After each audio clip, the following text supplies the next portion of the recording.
All right. Good evening, everybody. I'm going to call this meeting to order at 6:05. Sorry, we're running a little late. Chris is here to take our minutes. At this time, is there any public comment? Nancy? Hi, thank you for giving me an opportunity to speak briefly. I noticed tonight you're going to be talking about school choice. And I just wanted to say, I know you may have some issues you want to talk about related to the Articles of Agreement, but I just wanted to speak for a minute about the issue of equity and school choice. At the last merger study committee, Dave Sharp gave quite a good description of what are the equity issues related to school choice. And I hope he'll speak more about that here tonight. But we have a very diverse community, and it, as I hope you know, it includes people who are struggling financially in really big ways. And so if you are considering school choice, if you are serious about equity, and I know that you are, it's going to be essential to include a provision for transportation in your policy. And I see that in some of the sample policies you're looking at least one of them includes a provision that there will be a policy about transportation. But unless you include transportation and unless you provide transportation, the school choice that you might offer is only really open to some of the people, some of the families, not all of them. And that's just not fair. And so I hope you will consider that as you're working on this tonight.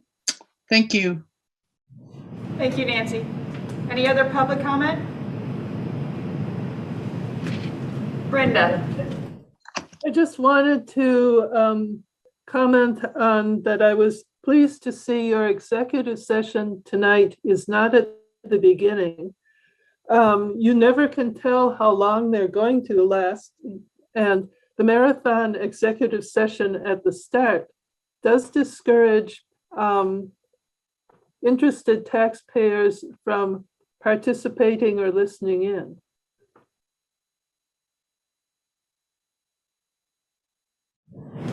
Anyone else?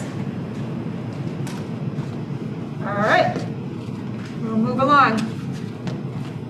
Is there a motion to approve the consent agenda? So moved. Krista? And a second? Bailey? Thank you. All right, all those in favor of approving the consent agenda, please say aye. If you're online, give us a thumbs up. Aye. All right, any opposed? Any abstentions?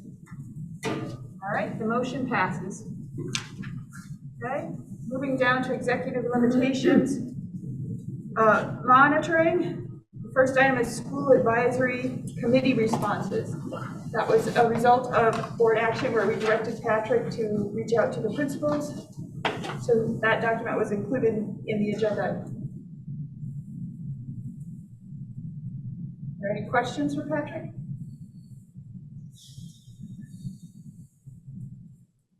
Krista.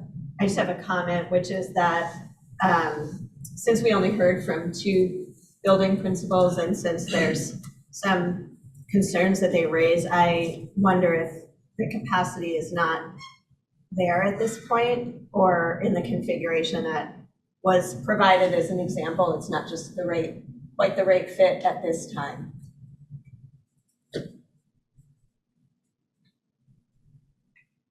So one of the questions was, what's the difference between the DAC and the LAC?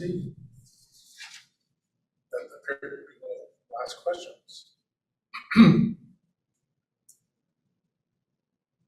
I think the way the chart was set up anyway was that the local advisory councils would be essentially handling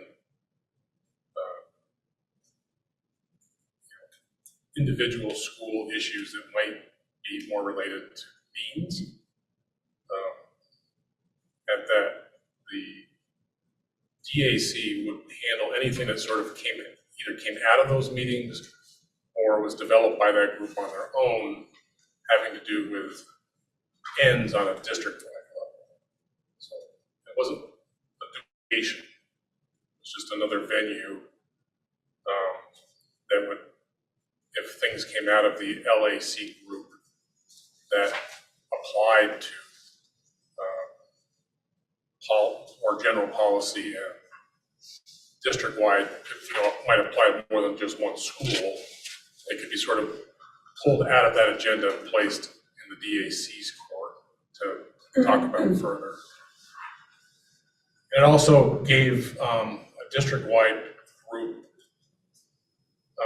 sort of gave the ability for district-wide community groups to plug into a discussion that might not be individual school related. For instance, the 5-town community group could come in and sit in on the DAC group meetings or interface with those meetings. And individual school community groups like parent groups or the volunteer groups at that school would have a local group to plug in. So anyway, that was how the original outline was put together. Thanks for that clarification. I think at this point, since we have a limited response back, I really would encourage you to table this for the time being, because we have some big stuff that we need to spend our time on, and we can come back to this if somewhere in the process the conversation shifts back that way again. But at this point, I don't think we have enough information, and I really would recommend for this, at this point, to just table it for now and then come back to it when the conversation opens up again organically. Krista? Yeah, the one thing that I hear in both responses that I think makes me think about the Community Engagement Committee is the real desire to involve community members in conversations happening at the board level, the district level, at the bigger picture. And so that's ongoing work, and this just reinforces the need to do that work. So, I think what the positive components here, I don't think should go away necessarily, but I think we might be able to achieve some of that right now through the Community Engagement Committee.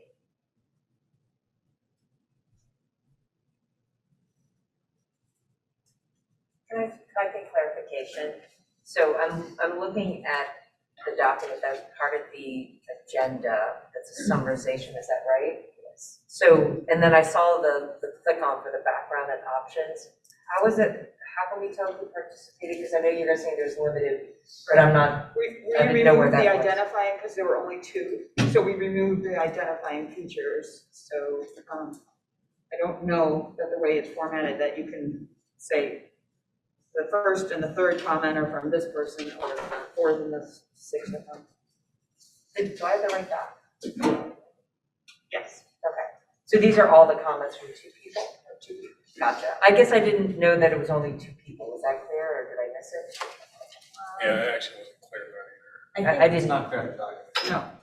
Okay. So I thought I was missing something. And part of what's unknown, like there might be thoughts in here that are shared by more than 2 people, but the only 2 building principals actually went into the document and typed into it their thoughts. Got it. And this is sort of a compilation of their thoughts. These are their thoughts as they put them in here. This is a shared doc that was created, shared with them, where their responses to these questions were recorded. And I guess the question I would have for you, Patrick, is what's the takeaway you get from this, and what's your impression? Honestly, it's maybe Krista touched on this a little bit. I think it's indicative of everything that's happening right now and everything that's on administrators' plates at this point. And so That they're busy? even to have the time to invest a lot of thought into what the structure is and the pros and cons and formulate responses that are going to go to the board was somewhere on their list of things to do. And So I think it's telling of just where we are this year, this time of year. It certainly wasn't something that I would characterize as there was great excitement to take on this new idea and bring it to life. And I guess it's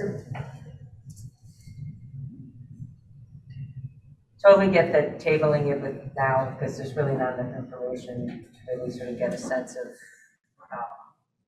what we think of this as a whole makes sense. I'm just trying to think of next steps, because maybe this was just bad timing, but I do think the ongoing question about how do we involve in that communication of our local schools on the one big board format, I think it's still an important question. I guess we'll have to, at some point, it'll have to be part of the agenda. I think Krista touched on it in the work that the Community Engagement Committee is doing. You may see some of it overlap into that. Okay. It also, as we look at the Nate Levinson report and start digging into that, it also might come up again, like, okay, how do we get these big groups to come, or a bigger group to come to us? Okay. I mean, I think that does make sense for the committee to maybe rethink it.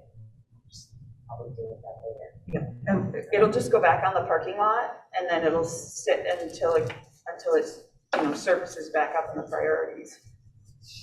Thank you.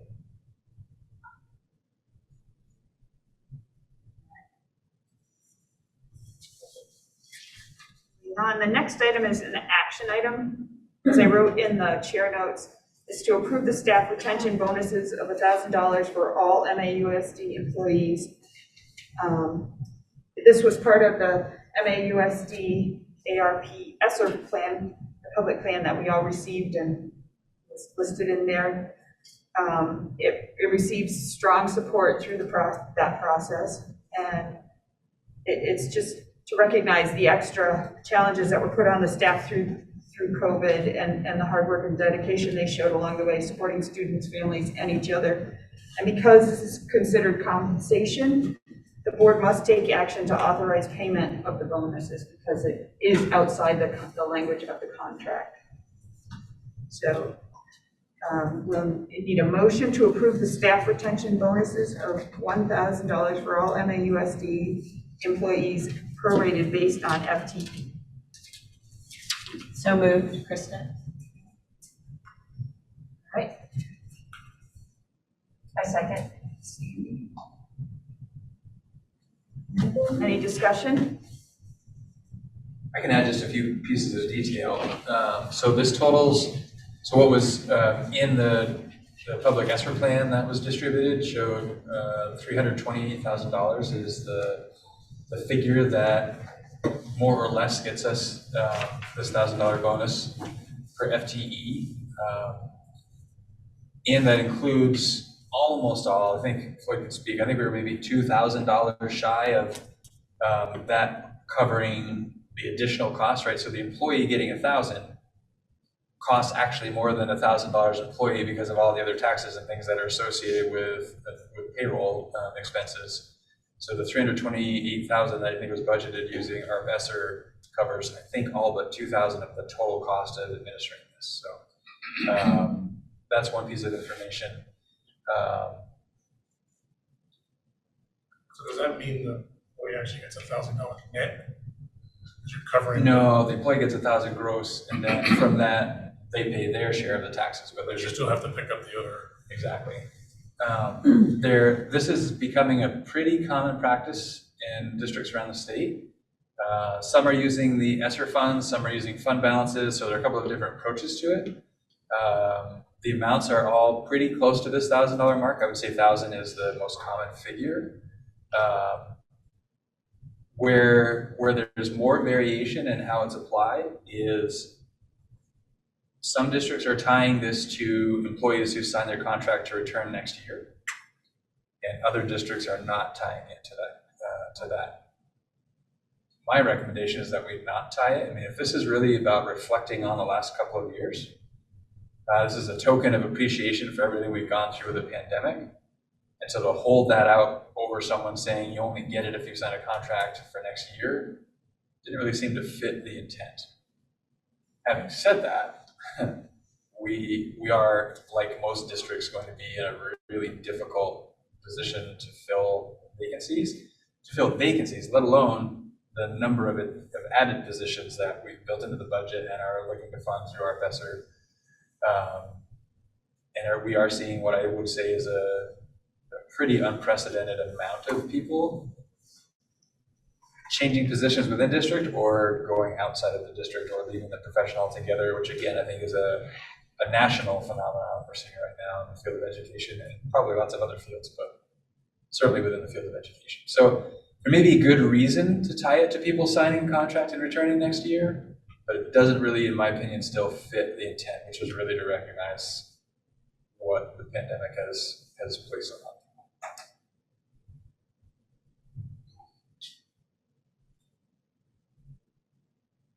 Any other comments, questions?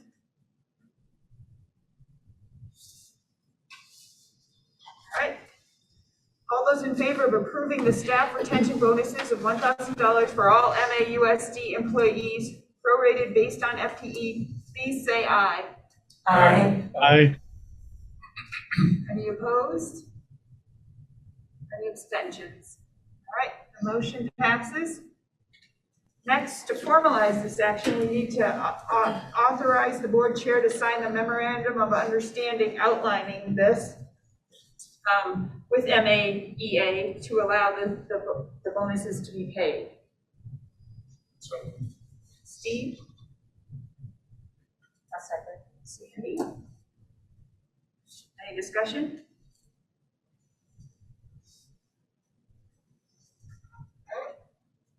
All right, all those in favor of authorizing the board chair to sign the memorandum of understanding with MAEA to allow the bonuses to be paid, please say aye. Give a thumbs up. Aye. Aye. Opposed? Any abstentions? So that was unanimous. I'll just add this was the easiest side letter to draft and get agreed to in my history in side letters. So. As it should be. All right. Not much opposition to it. No, there was not.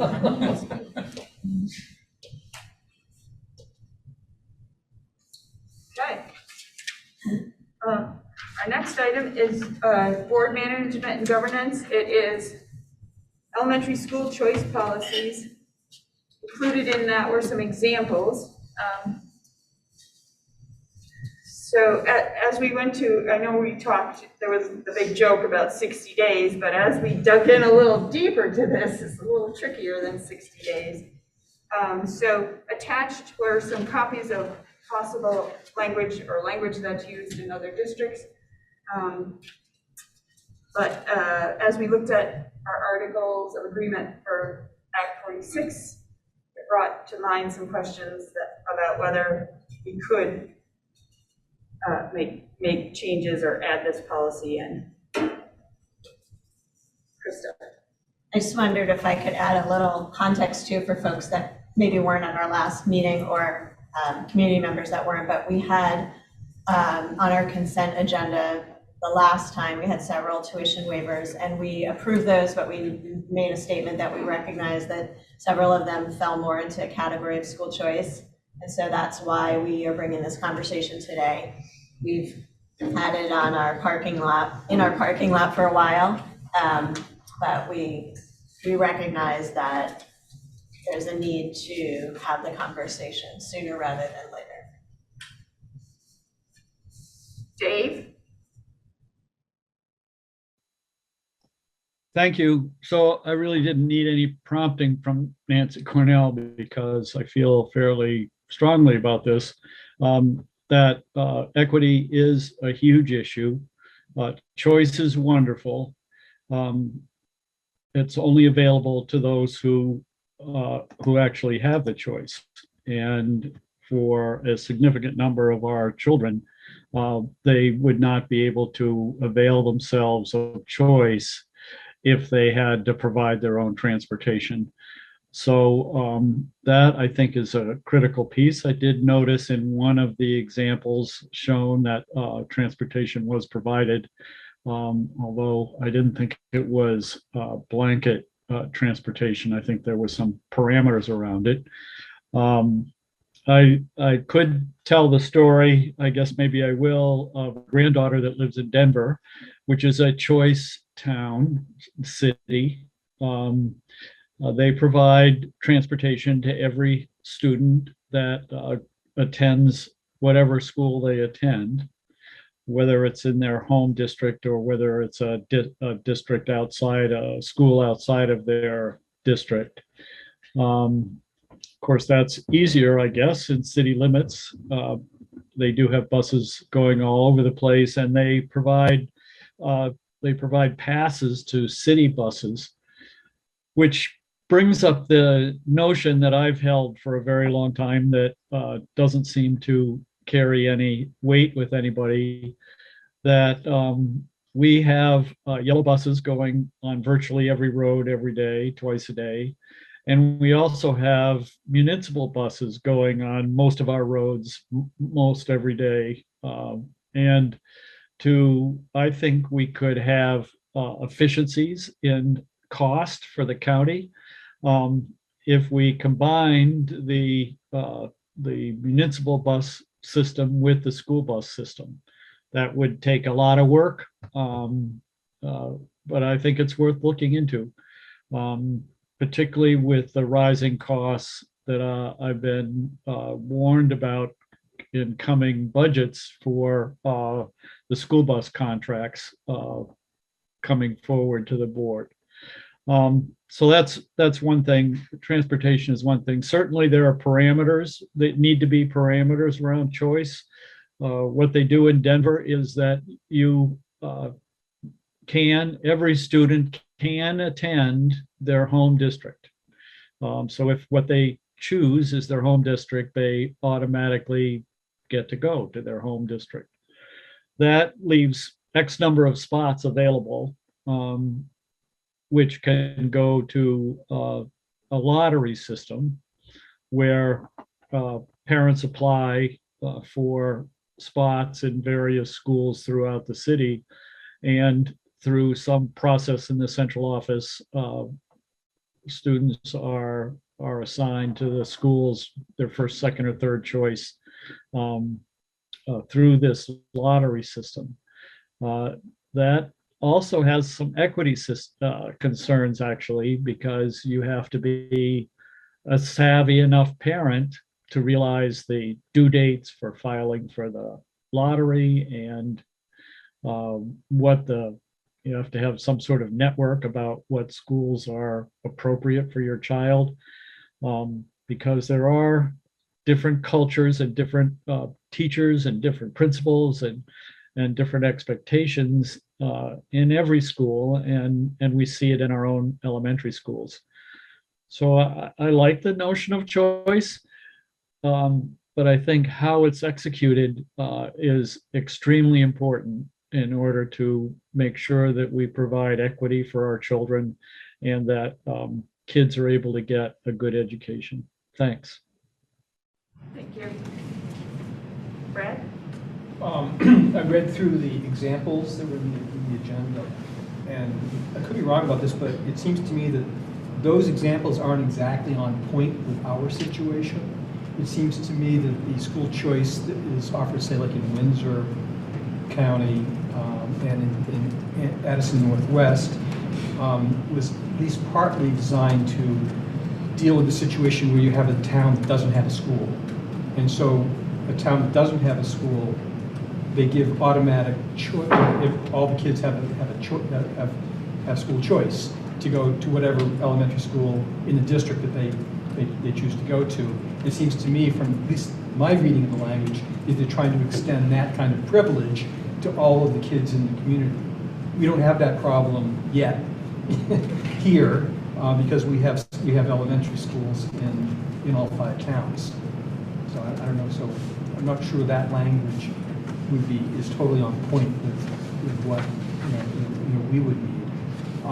I agree with pretty much everything that Dave said. I mean, if we can't, if we're gonna have, well, I think, well, a couple of things. First, I think that if we can't provide transportation, then I probably would have a hard time supporting school choice. And then on the other side of the equation, I think that any policy that we have has to benefit not only the families but also our schools. We don't want a situation where we're sort of putting some of our schools at risk, whether it be financial or diversity or what have you. I mean, I just think there have to be some, and I'm not sure what they would be, but there have to be some limitations on choices having a deleterious or negative effect on the district as a whole. One of the examples, this is sort of getting down the line, but kind of what you were talking about, they had, these are the schools that accept these grades, and that would largely be on, I'm guessing, projections for what the class sizes would look like and things like that. So that sounded like a pretty good idea to have, a general, here are the schools that can take fifth graders, or here are the schools that can take first graders, and then, you can kind of do your wiggle room. But I agree, unless we're able to do the transportation piece, I think that it would remain unequitable. And then also to Dave's point about, about savvy parents being able to figure out when deadlines are and such like that. But I think there's a large packet of information that goes out to most families every year before the school year starts, and I think that could just be part of it, or even at the end of the year, really. That's another resource you have, is this information available to you. You can maybe do a small blurb about what's offered at each school. But I do like the idea of having choice, because we're a unified district and we share a lot of resources, so there really shouldn't be that many, negative things that occur because of 10 people choosing to go to a different school, but that's my thought. Steve? So two things. One, do we get any feedback from Addison Northwest on how often it's utilized? Like what kind of numbers do they see? So I have talked with their superintendent about the policy and how it's working for them. I don't recall part of that conversation being about the frequency with which it's utilized. But for whatever amount it is utilized, from her perspective, it's working really well. Like it's achieving the goal. And it's interesting, I'm thinking about your comments, Brad, and I didn't read that in the Addison Northwest version anyway. I didn't read it with the lens of it's geared toward the folks in Addison that don't have a school. I really read it applying to any school in their district, which is only two, right? So Virgins and Ferrisburg are the only two elementary schools in their district, so it's not lots of choice. And so in the other district, there was a school that had a town that had no school. Those kids all automatically got choice. Yeah, Westmore. Curious about how they dealt with transportation, because obviously they had to give transportation to those kids. So were they just sending a bus to everybody's house that goes directly to the school privately for that child, or? Yeah, that's a really good question, and it may be how it's handled would be different district to district because the geography is different, et cetera. Or you all get picked up and go to a particular place first, and then there's a broadcast of buses. I don't disagree at all with the concept of providing transportation as an equity sort of insurance. I am concerned about the ability to deliver on that, right? Most of the time, we don't have all of our current bus routes filled by bus drivers. So to think that we're gonna do that and expand on that to get any number of combinations of routes to get kids from A to B and A to C and B to D is something that we'd have to look really closely at from a feasibility perspective. But I agree that would be the standard to shoot for. Kevin, and then Krista. Kevin? So I think I've iterated this before, but we're already doing choice in a sense. You know, people are coming to the board in the know, and we have almost taken it tacitly to approve these choices, because there's been no impact to the movements of students that were being asked to move. So in my opinion right now, it's a big secret. There's no formal process. There's no awareness to it unless you're in the know. And I think we need to fix that. I totally understand the equity thing, and I'm not going to say I'm okay not doing it, but it makes, if it seems like it'll make this whole exercise insurmountable if we include that at this point without at least knowing what the shortcoming is, or doing some analysis as to what the shortcoming could be, without that component. So I guess what I'm saying is take a stepped approach to the problem. And then I think instead of it, really, if we adopt a policy, it just formalizes and makes it so it's known to everybody procedurally, that we're doing this. Of the three procedures, I kind of like the Addison Northwest one. It seems pretty comprehensive. It seems a lot like what we're already doing with you know, the check for appropriateness and all that. And I'm sure, you know, you could come up with some gates that you want to put people through, or entertain as you go through that whole process. I'm not overly concerned about Article 16 either. I think that last sentence in Article 16 could be easily changed to make it sound more flexible, if you will, and not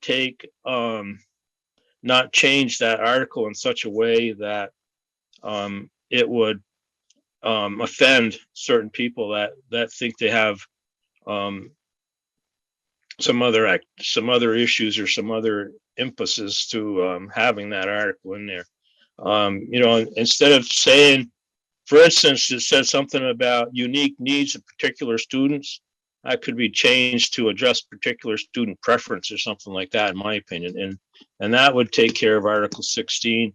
And then if we adopted something like the Virgin's policy, at least doing that, we will be doing what we're saying as opposed to whispering in the back room as to whether we should do it or not.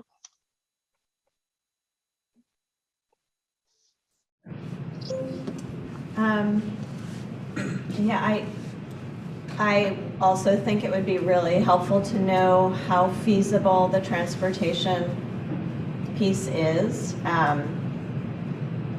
And I agree with Brad and Dave that I'm pretty clear that I would not support this without transportation. Even with transportation, I have a gut reaction, and I'm willing to read more and talk more about whether that gut reaction is founded in reality. But I have a gut reaction to choice even with transportation, because I fear that it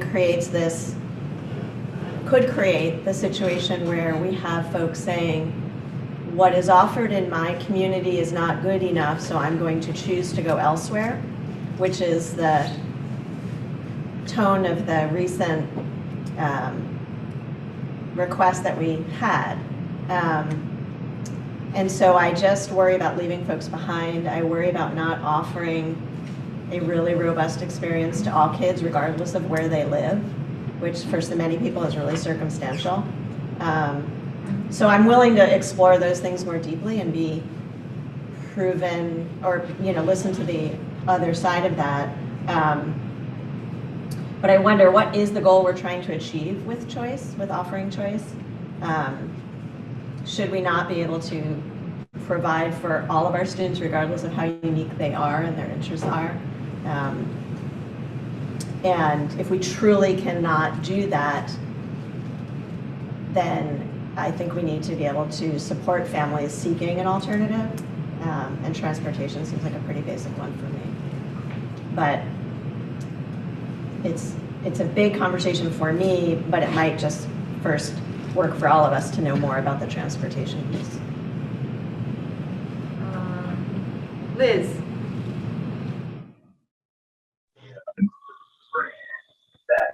I do wish for that all schools were able to meet the needs of every student who walks in, and I think that's what we intend to do, and that's the goal. And hopefully that will be the case, that the majority of needs will be met. And that's absolutely the goal, because there is something extremely special about public school that really can't be recreated, or, and I think that if people, if a school loses students because of this, we've had lots of conversations about how to grow schools and grow towns and grow communities. And I feel that if it's not meeting, this is really could be quite a message of families giving us information about what's most important to them based on where they end up going. I mean, this is information for us to pay attention and look at. So as far as transportation, my hope was just that a bus would go to their local elementary school just like they already do, and then that it would go ahead and hit on to the next spot just like it does the Hannaford Career Center.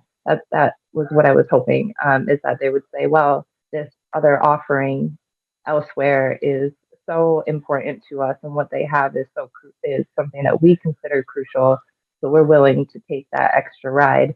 So versus necessarily, it would be kind of extending the length of time that the bus drivers were working, extending their day,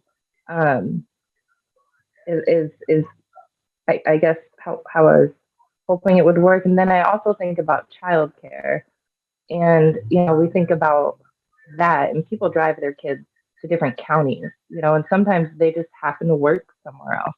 Their job is outside of their small town, and they can be more involved in their students' education if their child is going to school closer to where they are. So that, and people they get their kids there, and it's very rare, other than the ELP at Bristol Elementary, that there's a bus even offered, and that's only for certain. As far as I remember, 15 years ago, that was only for certain situations. So people do carpool, and they do know their neighbors, and they do find ways to get their kids where if they need them to be somewhere, which they need them to go to school. And, so really the waiting lists are so long in that example. And that's the same deal. That's parents getting kids to a place and then picking them up at the end of the day. So I think we might a little bit be underestimating people's ability to do that. And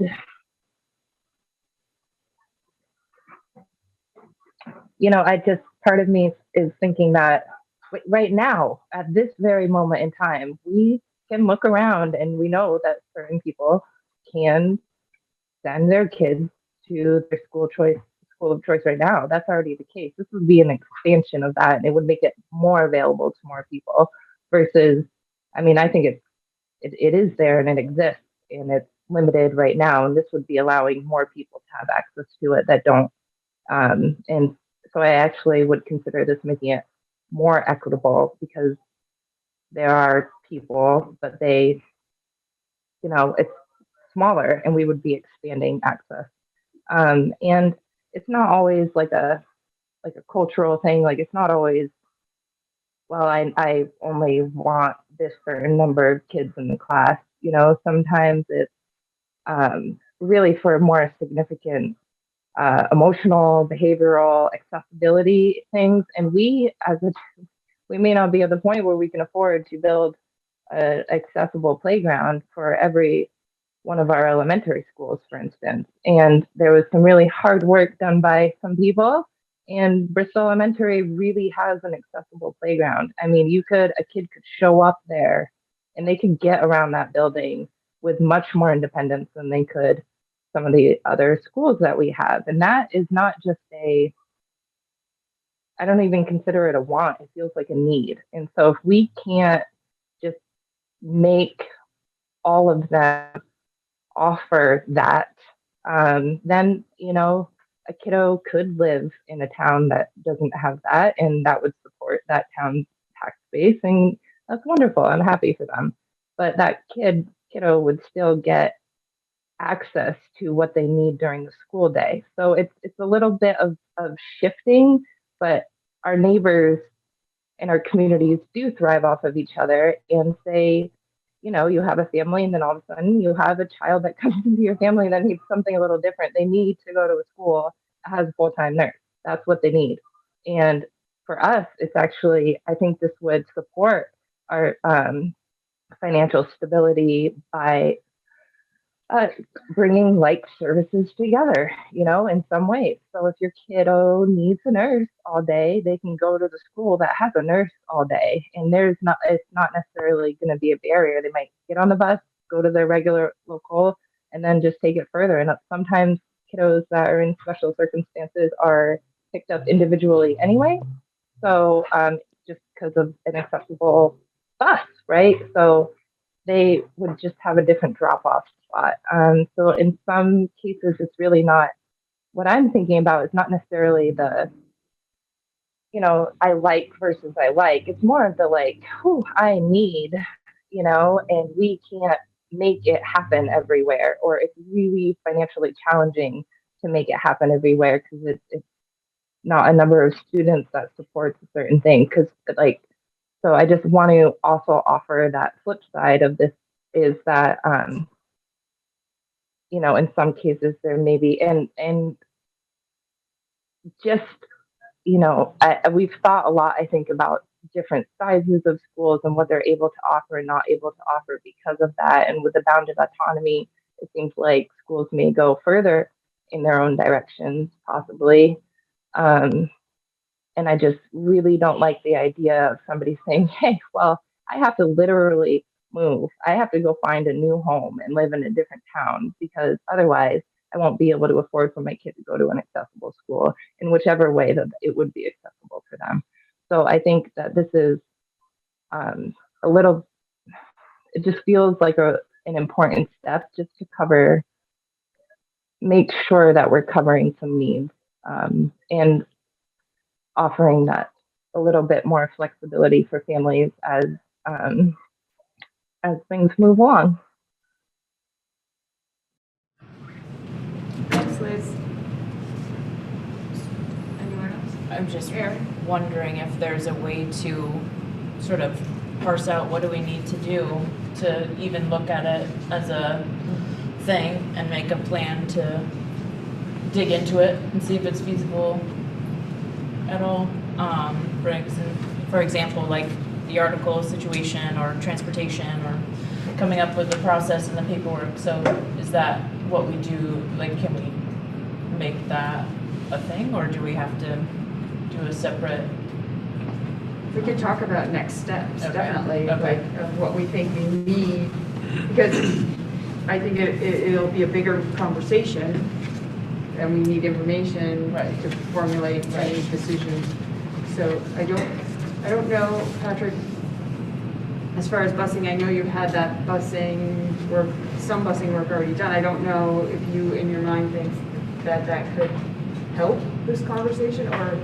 I think it could help. I think it establishes a foundation from which we can explore this. Like that consultant now has all of the routes and information and everything else that we could work from to see about how to make this work. Just on a big picture, as I'm thinking about it, if the design was transportation for all that are utilizing school choice, if the goal was to not change the schedule of the day for students, then to sort of play off Lizzie's example where she was hoping that it would work like what it does for the Career Center now, the equivalent as I imagine it would be like operating 5 high schools that are sending to 4 different career centers, right? Because we'd have 5 elementary schools that all have kids coming in. And from each of those 5 elementary schools, kids could be going to any of 4 other elementary schools. So when you start thinking about the structures that would need to be in place to facilitate that, it starts to get pretty big. The alternative would be to potentially change the start of the day for some students, because as it currently stands, kids are kind of rounded up. They go to their elementary school, then they consolidate buses at their elementary schools and go to Mount Abe. We could have elementary students stay on those buses and come to Mount Abe as a central hub, and then we have one bus from Mount Abe that goes to each of the 5 elementary schools to facilitate that, but they can't start their elementary school day at the same time if they're going from their elementary school in their town to Mount Abe to then the other elementary school. So then you have differing start times for kids in elementary school. The kids that live in town arrive earlier, and the kids that are coming from a different town arrive later. So those are the 2 just sort of broad strokes that are kind of flowing through my mind as I think about some of the challenges. But we could explore transportation for all. Another approach we could look at, and it's not an either or, but both and, would be, and we could write language in a policy that says the expectation is that transportation is on the family. If that's a hardship, then they should be reaching out to the district to see what we can do to figure it out. So if we did it on a as-needed basis, as opposed to a blanket, everybody gets it, that may produce something more feasible, but then it becomes one-offs, which can be inefficient and have a challenge of their own. So those are all the things that I'm thinking through, but we could explore that further. So that's on the transportation side. I think Aaron mentioned a question about the rewrite of the articles. In light of conversations we've been having and knowing that was a question, I did ask our legal counsel to provide an opinion on the board's authority to do that, which I just got today. And it does make it clear that the board has the authority to rewrite Article 16 to enable this. There's some ability as it's written for the board to write policy as you read it, but it has that piece that really limits it, that is for unique circumstances or something. So the rewrite would just need to, because what we're talking about is not a policy that only addresses unique circumstances. This is a policy we're talking about that is just generally applicable to anybody who's interested for whatever reason in a different school. So the adjustment would have to be in that end of that language, which might be as simple as striking it. But from an authority perspective, Dina's opinion is very clear. This board has the authority to make that change to Article 16. And I think she also said that as it stands now, if we created a policy that was different than the unique needs of a particular student, then it would be in conflict. Right, so you'd have to rewrite it. Yeah. So we have to start, to me, that seems like that's the starting point, because that's what governs everything from there. Bailey. I'm also thinking, like, we're thinking really big about transportation, but we might have 3 students who want to go from Bristol to Lincoln, and it's super simple. So we may not need to like deep think transportation. We might need to see, like, set a deadline, like for January or February for people to decide. So we have enough time to work with Betcha to figure out that small percentage of students. Because so the district I work in does have school choice, and you have transportation within your zone because their busing system's different. However, they do provide some unique circumstances, and it's not hard to kind of figure out a few kids. But if we had 15 kids from 5 different towns going all over the place, that's a whole nother thing. Steve. So Billy, where do you work? I work for Mount Mansfield. So I think it'd be great to find out from them, you know, some real numbers in a big district. You know, what kind of usage this gets, what kind of unique situations they have with the transportation. I think that's a great study. The other thing that I'm curious about is if for some reason we feel like this is, we can't solve the transportation nut and people are still sort of hesitant to get behind it because of that. Is there some way to have either more definition to what we are allowing under the current rules, with maybe some more unique circumstances? Let's just say somebody lives on the fringe of Starksboro, and it would really, it's really a hardship for them to get to the school, and it'd be way more advantageous for them to be in Moncton. Or some situation that Liz just pointed out where, we've got, a situation where somebody really would benefit from being at another school for very specific reasons. Would those be considered under the unique circumstance clause versus just general school choice? So I'd like to see more study of a real model that's already out there, and also just think about what, if it turns out we head in a direction that sort of doesn't really want to adopt it fully as open choice, then we might consider just being more definitive about what's allowed and what constitutes a unique circumstance. Yeah, just briefly, just following what Bailey said, it's kind of hard to model this without knowing what the demand is. If there are 50 kids that we have a big problem. If there are 3 kids, we can probably figure it out. So I think getting some information, maybe from Mount Mansfield might be a good idea. And remembering how many parents currently provide transportation for their kids, even though we provide it to everyone. Well, right, It's right. probably 50-50 or close to it. Right, exactly. Sarah? Well, just to toss my extra thought on was, in terms of modeling, would a survey be helpful? Do a test run. How many people are interested in it this year? Sarah?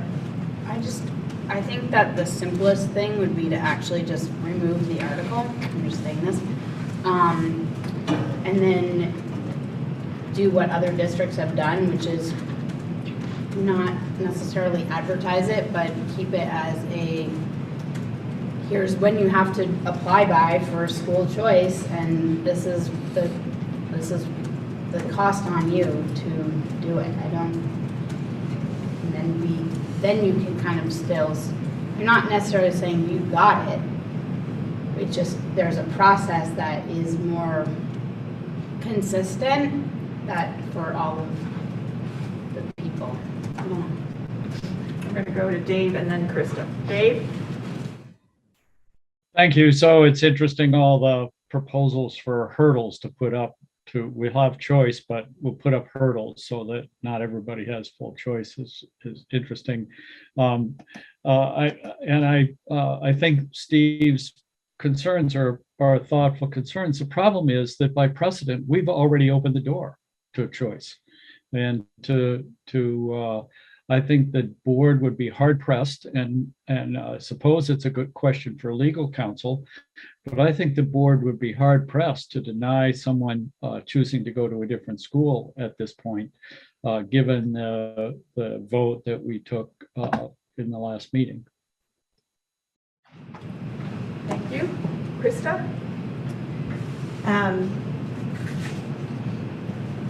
So I think that, well, I like the survey idea. I had that wondering myself if it's worth asking our community what they think about the idea. But, one thing I think is really important is for us to consider unintended consequences. So in the example of a student who has accessibility needs, if only 1 or 2 of our schools has that offering, and all of our students with accessibility needs end up at 1 or 2 schools, the rest of the schools don't have the benefit of being in school with a student with accessibility needs. And I think we're at a time and moment in our society of really needing to examine the policies. Lots of schools do it, but is it the right policy to cultivate a really diverse community? And I'm not convinced school choice will do that. And so I have a lot of issues with it. And I don't think that just because we've done this before means we can't be more clear in the future. We haven't had a clear policy. So we've been in a position where we've needed to say yes without that clarity. But I think if we develop that clarity, which we said we were going to do at our last meeting, I think that gives us the ability to change how we do things. So there's a lot to unpack in this for me. And I encourage this board to really think deeply about the unintended consequences. Sandy? So the policy, I agree with Krista. I kind of call it the standard, like what is the guideline if we do go this direction from which we make these decisions. I was looking at the 3 examples that were given, and they all have actually a different section that sort of addresses what standard they look at in deciding a request for a choice. So I think, like in the Woodstock district, they'll consider but not limited to transportation, socioeconomic equity, proximity to a selected building, unity of siblings, classroom capacity of receiving school and sending school. So they put that out there. Addison Northwest, in the very beginning, the first paragraph says, they'll be guided by the needs of students, parents, guardians, families, and the schools within the district. So they just have that's their standard. And then in the last one in Orleans, in the 3rd paragraph, they simply said they'll be guided by the needs of students, space availability, and existing resources. So if we go in this direction, I think we definitely, as a board on a policy level, have to decide what standards do we think need to be applied, because that, I think, is part of some thought about equity. It can't be arbitrary. If we make, even with applications that are put out to everyone, there have to be standards that I think are followed. So far, I think Article 16 only provides for the unique students. So we've been trying to figure out how to deal with that because it's such a limited consideration. So if we go in that direction, I think that's going to have to take a lot of thought. And that takes into account equity and all the other concerns I think raised. And then I am curious to know, just as a surveyor getting more information, just in general, even as we are now, what is really the capacity, like that one standard, the capacity of the schools? Like, what do we know really are the capacity of the schools currently to absorb? Like, is there an actual sort of guideline that we can see? I think Aaron touched on this a little bit, like, you look at Bristol, Lincoln, Moncton, Starkville, New Haven, and if people apply, what could be absorbed? There's one here that says if there are too many, there's a lottery. So like, it sounds like at some point there's a determination of this is only how many that really could be absorbed here, here, and here. That might be helpful too, because then I'm really thinking, what numbers are we really talking about, realistically? Because you could see it being a little bit, or what if there's like a huge chunk, and then then you have to think, well, how are we really shifting staffing? Are we looking at existing, or are we thinking potentially changing? But again, I think that depends on the desire of parents. Once they know this is a real thing, how do we really know how many people are going to be asking to move from district to district? And I also agree on the transportation piece. I think things are limited in school choice. It's almost a way of limiting in a certain way. When you have parents having to do transportation, I think it leads to people really saying, what am I really able to do here, regardless of actually economic, it's just practicality. Maybe that's why we don't see very many. But, if you open up transportation completely, I think that will actually go away, and there'll be other things that are really guiding how many people are really moving to different schools and why. Steve? Yeah, so it almost sounds like you have to do a yearly assessment of what your capacities are, even before the deadline shows up, just so you kind of know, where your buckets are full or not. And really, the capacity piece isn't really capacity of the school. It would really be on a grade by grade basis. Because you have bubbles of kids in the pockets. Like, so if it's a Beeman year that has 5 second graders, well, there's probably capacity there depending on the combination. If it's a 2-3 combo, well, how many third graders are in that 2-3? Like, so it's really a matter of, you know, we probably wouldn't want to be in a situation where, okay, this is going to put us 3 kids over what one teacher really can handle and would require us adding another teacher for that grade level, have super tiny, high cost class sizes. So from that perspective, it's probably the lens we to use from a capacity, to look at capacity, not on a how many kids can fit in the school, because the reality then would be every one of our schools can handle all of the kids that want to have choice. No, it's definitely tied to staff capacity. Right. It's not so much the space in the building, but. And it's grade by grade in the unique circumstances of that grade in that school. Sarah and then Bailey. We keep talking about the school that you're entering, and we need to also have the hat on of the school that you would be exiting, and I get worried that we aren't using, that we're being inequitable in our treatment of the two situations, and maybe in some cases somebody needs to get out versus not so much about where they're trying to get in. And that then, but because of maybe a different lens, like, well, that wouldn't be a great option if you left, because now you've just left one girl alone in 3rd grade, and you know, we don't want to leave one girl alone in 3rd grade, even though you would like to leave. Having been in those situations, I can see where I might have been told no, because that wouldn't be from the other end. So I think if we're creating any kinds of rules, we need to be looking at it from both entering and exiting in our criteria. I think also, to Chris's point, if we are putting out a survey and we find out, okay, how many people want to move and where, I think the biggest question is why. What do they think is missing in that building, and what is going to be so wonderful about the one they're wanting to go to? Because it might be something that maybe isn't accurate, maybe is going to be changing, or that we need to be aware of to change. And maybe we can't do anything about it. Like, Bristol is a bigger elementary school than Lincoln, so maybe you just want a smaller class size, or maybe it's closer to where you work. But there might be things that we as a district can look at with that information, or send out education so people really know that this is what's happening in different buildings. Aside from just the people who have a logistical issue. Right, or you know, and if you're if you have a child who is 4 and entering kindergarten, and you're trying to make a choice of schools, and all the information you have is from your neighbors and from the news, you may not have a great perception of what's actually happening within that building. So to be fair, it might be nice to have all that information, because you may not want to put your 5-year-old on a bus for an extra 45 minutes so that you can have smaller kids in the class. Maybe you need to weigh that once you have that information.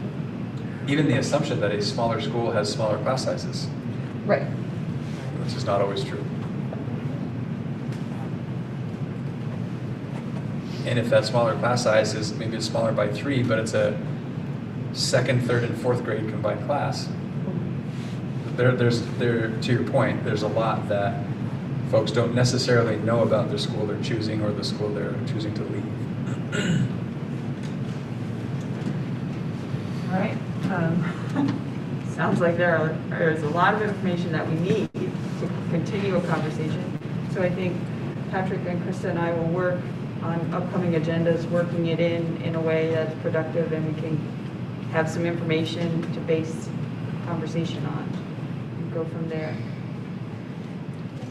Okay? All right. The next item is a discussion around the merger study committee. And as I put in the chair notes, I had a couple of questions from individual board members asking the question whether or not MAUSD could actually pull out or leave the study group. So that's why you had the emails attached. And I just want to make everybody aware of that. And we, I think we have, do we have all the merger study people? And Kevin's there. So we've been sort of waiting to have you all together for a, discussion. And I know, so, have I missed something, Krista? I'm trying to think how. Well, I think at the last meeting, we talked about whether we could explore, and with that as the Northwest, what our shared goals were. But the email from John Strauss sounds like that's not the path they want to go right now. They want to let the merger study continue to do their work. Right. So I think we're back to having to figure out and discuss what that means for us. That is right.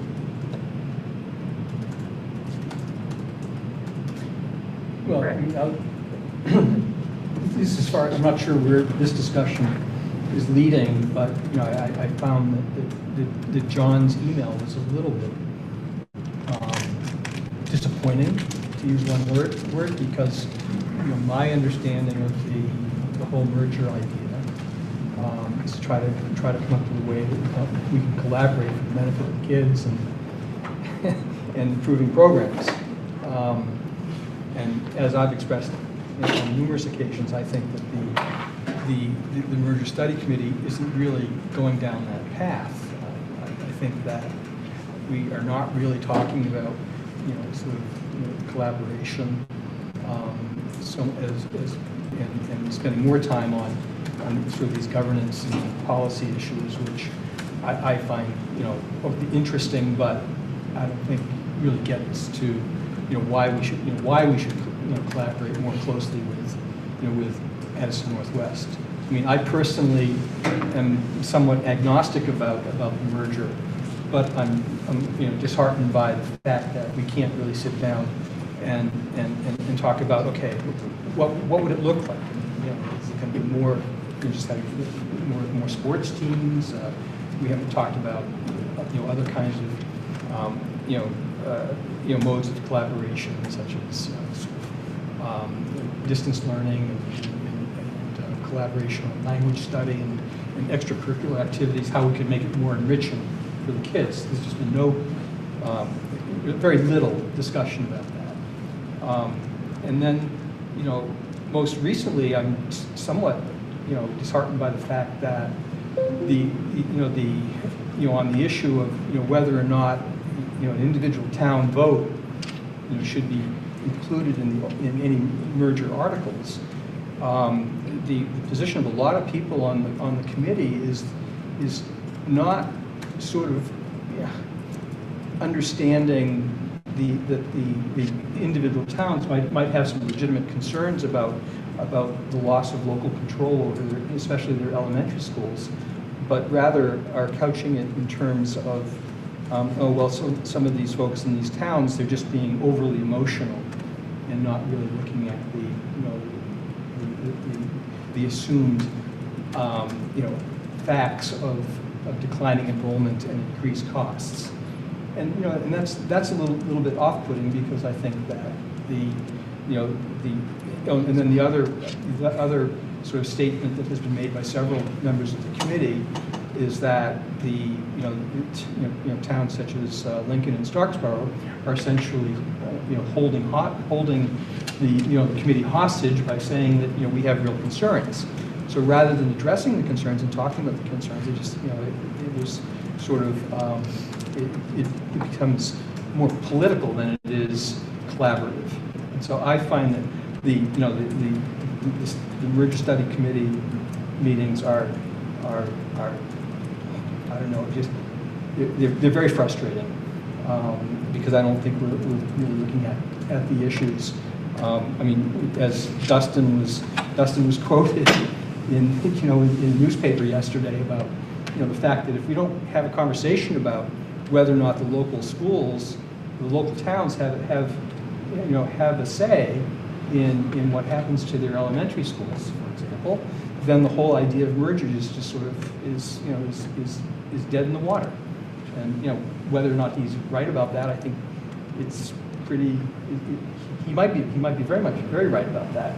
And so if we want to have a merger, then what do we got to do to, make sure that the merger, makes some sense and is attractive and is a good and is presented as a good idea to, all of the people who live in both Addison Northwest and in, our 5 towns. And I just don't see that. I just don't see the collective will to kind of get there. And so I, that's my perspective on the study committee. Sarah? He wants to go. Go ahead. I mean, as somebody on the study committee, my perspective is that we've been, I don't want to say derailed a little, but we haven't been able to move forward on a lot of things about how we could talk collaboratively, because we keep being held kind of stuck and cycled back to the school closure issue. And I think because of that, I mean, there's a process of like having to go through all these things, but then you actually have to make a decision about what's good about it. And so then I think, or not good about it. And then I think you get into a lot of the details about what would be the benefits, or how could we collaborate, or how maybe this isn't a good idea, but here's how we could collaborate. And I don't think that we can kind of finish this process because of, to be honest, the school closure thing just keeps like coming right back. And it's like, okay, so now we're in a position where we're trying to come up with, I think, some kind of compromise or something that would work well, that both these 2 groups of people, 2 districts, they've already dealt with it. That's why they're like, for Jens is a little, Addison Northwest is a little frustrated that like we look like we're not willing to deal with it. And like, well, all of this is about money and people and doing a better job with less. And so I don't know. That's my 2 cents that I think we could push forward once we kind of come to a good decision about this one issue. Dave? Thank you. So yeah, I think Sarah and Brad have given some good perspective. If the merger committee had dealt with the really big problem of school closures in the first, instance, in the first month or 2 or whatever it took to dispose of that discussion, then I think as Sarah said, it's getting in the way of making all these other conversations and discussions about how we might collaborate and make things better for our kids. I found it was interesting. It's the nicest word I could use. That there's option 1, which is the ironclad. We're not going to close or repurpose schools without a town vote. And then there's option 2 that says we're not going to do that unless it makes sense economically and educationally. Well, that's exactly what our board asked of the superintendent. We asked for his best judgment of the educational and economic way to run our district. And he came forward with a plan which may be correct from his perspective. But politically, it's not going to fly. And it has torn this district apart. And the merger committee seems determined to follow that same path. We're going to vote, I think we're going to vote by the end of the month on whether we're going to do option 1, the ironclad opportunity for communities to affirm any school closure, and option 2 that says, oh yeah, we endorse that except if it's educationally and economically advantageous, which of course it is from at least one educator's perspective. So I think that throws a monkey wrench into the whole thing. I'm looking forward to that vote. I expect to lose. I don't know politically what the end game is going to be. because Addison Northwest has already gone through this. They've already given the power to the board to close a school. They've already closed a school.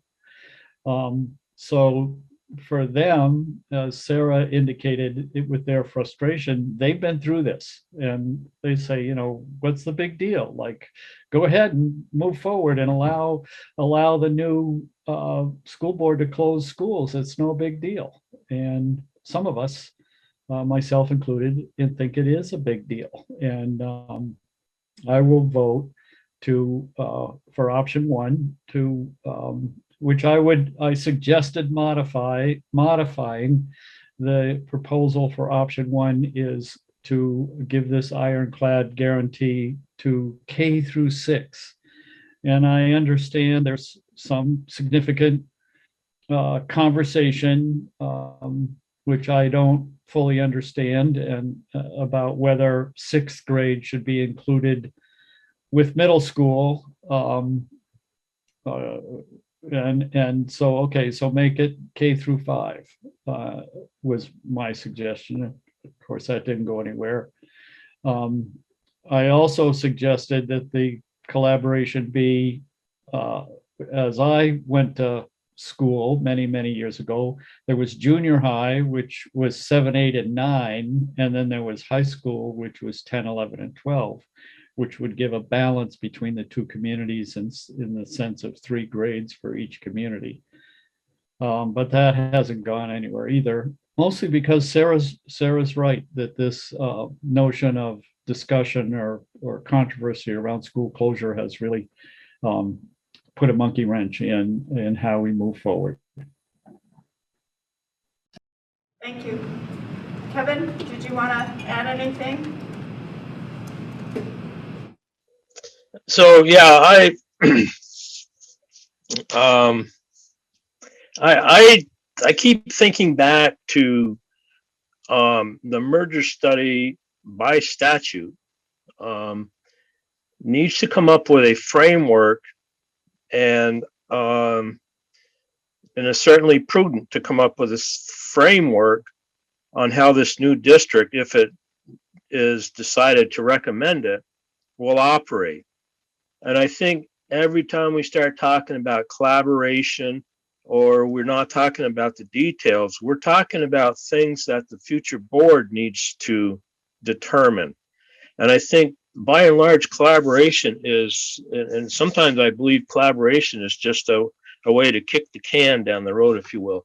We by design can't be detailed to the point that we're going to know which school is going to have which high school and which other school is going to have the junior high, if that's how it all shakes out, or if it even shakes out that way. And the tough part is to have a certain amount of restraint and not get obsessed with those details, and because they will hamstring a future board or any future board. And it's very apparent that this district is, 4 years old now? And the things that we are wrestling with today are not nearly what was set up or set out that would be so pressing, just a matter of 4 years ago. So I'm of the camp that we need to restrain from, we're going to tell the new district to do this or do that type thing, as opposed to set them up with guidance for transition and keep the district, give the district a charter to operate underneath in the future, and avoid that locking of any future board of administration. There was a little, Dave talked, there's a little bit of talk about option one, option two. My concern with option one is the motion that we as a MAUSD board passed recently was all grades moved out of a school would be constituted as whatever. language that's before the merger study committee is any grade. So if you want to move as it stands right now, and Dave did talk about taking sixth grade out of it, but if you wanted to move sixth grade to a middle school, you'd have to have all the towns vote on it. If you 5 years down the road wanted to have co-grades in different schools for whatever reason, you'd have to have all the towns vote on it. I consider that way too restrictive. And I don't think option 2, excuse me, and I'm biased because I did pen option 2, but I don't think it's as sinister as it was presented. The option 2 pretty much says, and there's a lot of people that think the district's picking on small schools because they came up with these different proposals and stuff. And I don't think, and I think that needs to be clear that any district's not going to pick on small schools necessarily. It's when they become a burden, and there's 2 ways that they can become a burden, either academically or financially. That Article 2 is like an epistle that has very specific work requirements, if you will, to correct those issues, and then it becomes a district-wide vote as opposed to a town vote as to any further action. So I'm not sure it's fair to say that that's just condoning what the whole process that we went through. But I think the thing that we need to sit tight, and I think Virgin's, at least John indicated that in his letter, is we need to sit tight and look at the strategy of how to set up a charter as opposed to how to institute a school system, if you will. And that is as ironic as that sounds. Anything that as we develop, do this, don't do that type thing, we're gonna hamstring any future board. And Article 16 in our Act 46 agreement is a perfect example of what was intended to be one thing, it turned out to be another thing, and now here we are wrestling with it again as to its purported original intent. So I'm trying to stay big picture, and you know, and if you look back at Levinson, of course, he tied it politically to a town vote, and the town vote is there not because it's beneficial to the merger, it's the way that he heard it could pass in the MAUSD district, and that is currently up for rather intense debate. So, you know, it does appear that unification of the district, the 2 districts, makes sense, you know, when he's recommending it.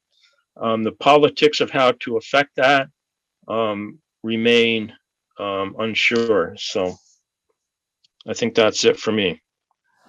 Thanks, Kevin. Anyone else? Well, we'll be back on this subject again. Done. Yeah. One thing that through the Community Engagement Committee, we've been trying to include updates on the work of the Merger Study Committee whenever we do a big communication. And so I reached out to the 2 chairs of the Merger Study Committee the other day to just get a sense from them. I had looked at the work plan and it was hard for me to discern where community engagement was going to fit in. And I think they're leading, that's still developing. But my point is that I think it will be really helpful for us to just keep communicating to our community where their voice is in this and where, as a board, we might be able to provide reflection and at the same time to also remind, you know, as we delve more into the Levinson report, to remember that this committee, the Merger Study Committee, really is designed to be focusing on the problems that we have and that are going to only keep mounting around middle and high school enrollment. And so, you know, to try to, I don't know what Kevin's words were, but kind of stay big picture for right now and remind people where they will have a voice so that we can see if we can't achieve some shared goals that for Addison Northwest they have no other options really at this point. And for us, if you look at the projections in the Levinson report, that there's a lot of promise in what a merger could deliver. So for what it's worth for people in the community to kind of understand that they're not going to be completely left out of the conversation, I'm trying to get more information to be able to share that back out with people. Brent? Yeah, I mean, the merger study committee did have a community engagement session several months ago. Right, but I think they were going to do another one around the articles. But nothing from that engagement has made it into the agenda, to my knowledge. So, not to be too negative about the merger study committee, but. Kevin? I think, and Brad just touched upon it, but I think the next intent is to go through community engagement once the articles are finished. At this point, we're still chewing on them, and it's probably premature. And of course, to go back out to the public at that point, as well as the representative boards. I think there's also been on both sides of the house, you know, the ball has been dropped to some degree as to keeping communities apprised through front page forum or as simple as front page forum and that sort of stuff. And there's some effort going on right now to try to correct that and get, because every meeting there's a meeting briefs or highlights, what I call them, but a meeting brief that, you know, puts out 3-4 paragraphs, short paragraphs as to what the meat of the meeting was. And they're pretty concise, and they're actually pretty good to give you the flavor of what's going on. So I think both sides of the house are trying to get that stuff out a little bit better than it has been in the past as well. Yeah, to that point, I mean, I just know for our own district, you know, it's a lot of work to keep people informed, to keep them engaged, to apply the engagement to your work moving forward. And so I did, you know, offer that, you know, I'd be happy to like bring it to our, you know, see if we can't help with our committee. I don't know if they use the thought exchange in Addison Northwest. They do. So anyway, I mean, we might be able to help with that because I think it benefits everybody to make sure that, you know, when there's a vacuum around communication, it's quickly filled with different kinds of information, some which is accurate, some which isn't. But in any event, I think we can help with that because it's it's an animal that needs a lot of care.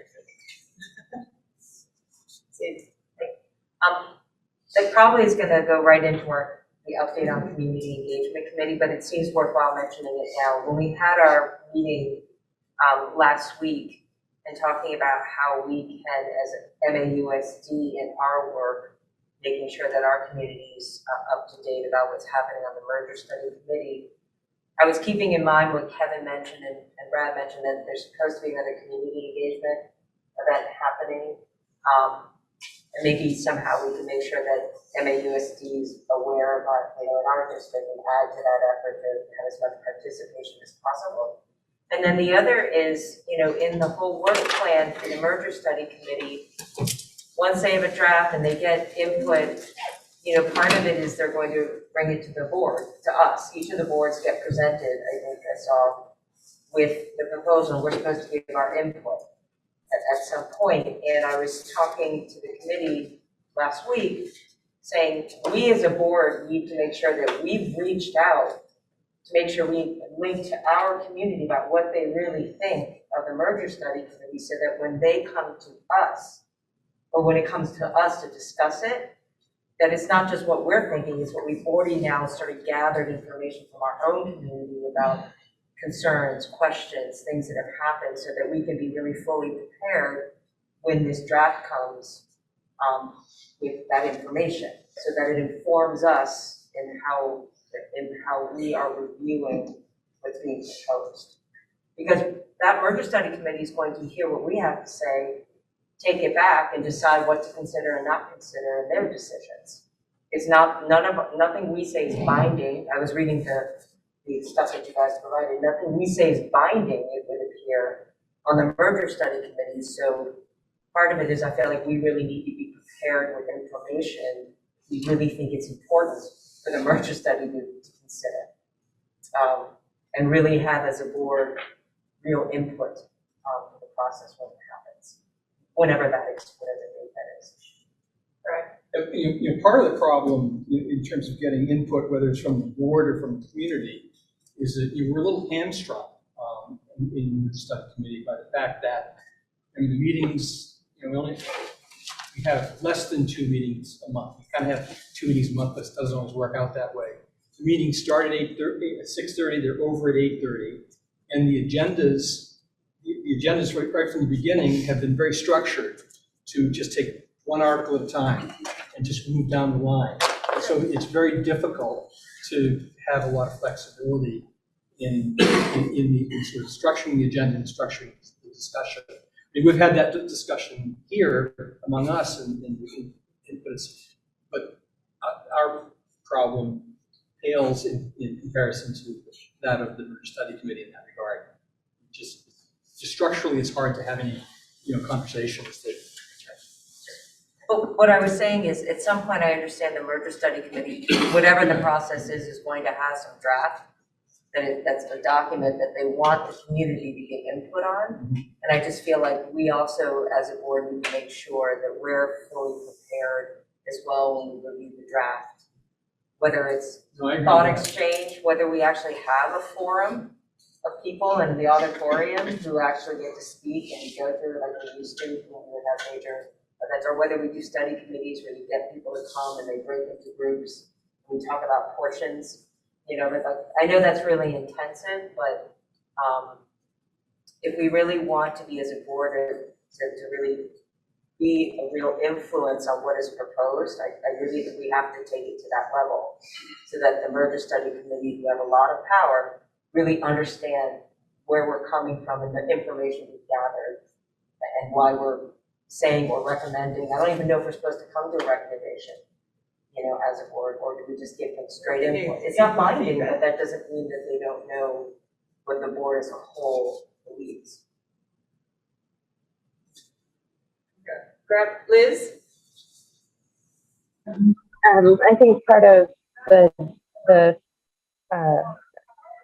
is because there are so many questions that are yet to be answered. For instance, at the last meeting, I thought I heard somebody ask, even if the districts merged and went ahead with things like Krista was saying, I kind of mean to diverge back to the choices, but yeah, every kid should, I think diversity and inclusion and having access to all different types of kiddos and expanding our communities and expanding the circles that students engage with and the families expanding the circles they engage with is huge. And, and to not have one necessarily limit the other. So even if that were to move forward, I heard somebody ask, would you still be able to withdraw if there was a merger? So if, our districts went together and the town felt they needed to do so for whatever reason, they could, this isn't like that whole process of withdrawal is still potentially, they're going to answer it next time, but it is potentially, my understanding is still on the table at that point. So it's not like a deadline per se. So things like that just still need to be really, asked by the Agency of Education and getting us those answers. And that's part of why we need to, I think I agree that letting the work happen is really important to get through the conversation so that they have something to offer. And a lot of questions like that could come forward because the idea of a town needs to vote before school closure is kind of hand in hand with whether or not that town can move forward with a withdrawal process at any point in time before or after a merger. So I'll keep following. We should keep following and keep reading those highlights and keep getting answers to questions so that when community members come forward with their that we have something to say. We have an answer. We can compile questions. We won't have all the answers, but it's nice to have more so rather than less, right? Thanks, Lee. Sarah? I just wanted to follow up. I heard Sandy say the merger study committee has a lot of power, and I really actually just totally disagree. And I just feel like that's a misconception that's continually out there. And if we say it, then we're actually agreeing with that. And merger study committee is just a committee that's coming up with something that every person in all these towns has an opportunity to decide if it's a good idea or not a good idea. And I think if the merger study committee thinks it's a good idea, which it may not, then it has to come up with a way to communicate all of the reasons why, and that's all that, and that's a lot of work. And I'm not sure that that's a lot of power. I just think that's a lot of work. So I'm just gonna throw that out there. Steve? To Liz's point, I mean, one of the reasons why it's been explained to me that Starksboro decided to go through the withdrawal process now is because if there was no guarantee in the merger agreement that a town could vote on school closure, once the merger happens, the towns that are a part of the agreement to make MAUSD are no longer a party to the new district. The only parties there are in the new district are MAUSD and AMSWD. There are no more town school districts that are a party to this agreement. I frankly think it's just an oversight in the way that the state wrote the withdrawal language, but it's pretty clear when you read it, there's no avenue for an outside party to withdraw from an agreement they're no longer a party to. So it would take some council's opinion, which could be challenged. This is the same conundrum we ran into earlier, as to whether or not a town would still be legally a party to this new merged district. So, you know, you're sort of weighing a council's opinion on it against a future lawsuit, and that's really the reason why Starksboro has decided to try to put their foot in the ring for withdrawal now, because they don't see an avenue for that after the merger. And you know, Starksboro has, you know, they've created also an offering, you know, in the language of their petition and vote. So should that issue somehow be resolved, either through a decision by the merger study committee or some other way, right, then, you know, Starksboro would stay in the district. I think generally, I don't think there are many people in Starksboro. I don't want to talk about Starksboro necessarily, but most people in Starksboro don't want to withdraw from the district. They just feel backed into a corner, right, by the sort of the straitjacket that is imposed on them by the 706 mechanism. I think also, I forget the number of the Senate bill that's out there now to make it more difficult to withdraw. I'm not sure from what I've read of it that there's any clarity being added to that particular topic. In other words, I don't think they're modifying that particular paragraph to allow, you know, a chain of partyship to continue on after you re-merged with a new, and a second or a third merger. So. Dave?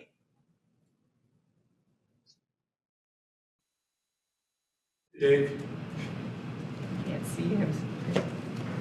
You're muted. Dave, you're muted. I'm sorry, I figured that out. Thank you. One of the things that was said earlier, a comment about one or two people on the merger committee have taken umbrance at Starksboro saying that they are going to proceed with withdrawal if the merger committee doesn't make some provision that they have a vote in order to close the school. I found that interesting. You know, if a board were to do that, we would say that they had a lack of transparency, and we insist on transparency. But when a community group does it, they get accused of trying to blackmail or extort the merger committee. I thought it was quite an interesting juxtaposition of procedures and public positions. Thank you. All right. Okay. I'm sure we're going to continue talking about this. Just a question, will, one of the things we talked about was having regular updates, so will this, I suppose we can talk about that. I'm just wondering if we'll be putting it on our regular meeting update. Right, we did, we talked about keeping the first meeting a little more flexible for things, but the second meeting sticking to the business stuff because we gotta get that done. So we can put that back in under the updates on the regular business meeting.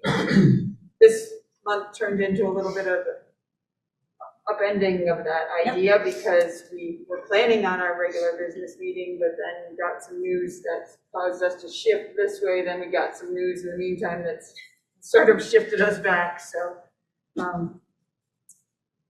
and we'll get to that in a minute. But we'll put the updates from the merger study committee back on the regular business. I have a suggestion. I mean, Kevin put out a pretty clear and concise summary of the last session. Is it possible, and apparently the committee is putting out some small update. Is it possible just to? Committee update.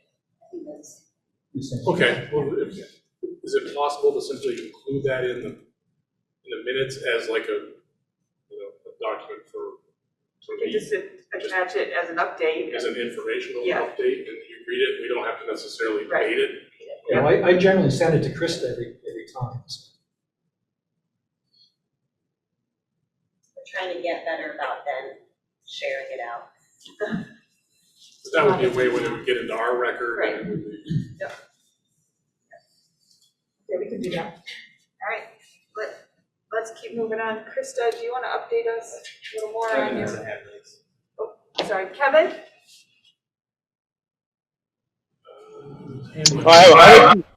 I was just going to add that I've sort of taken it upon myself to start sending, that was, Steve, the meeting briefs that I was talking about earlier. And I'm going to take it upon myself to start sending those out for FPF posting on an ongoing basis to the MAUSD side of the house. So thanks for posting for Starksboro. I just posted for New Haven. I can post it for Right Lincoln, now. sorry. Back to you, Krista. Okay, so I have a couple things I want to talk through with everyone, and I was wondering maybe if I could share my screen too, Patrick? Oh, I'm not on Zoom right now. So I can't share my screen. Do you want to send me something? Yeah, that would be great. Okay, and I'll tell you when to share it. Does that work? Yep.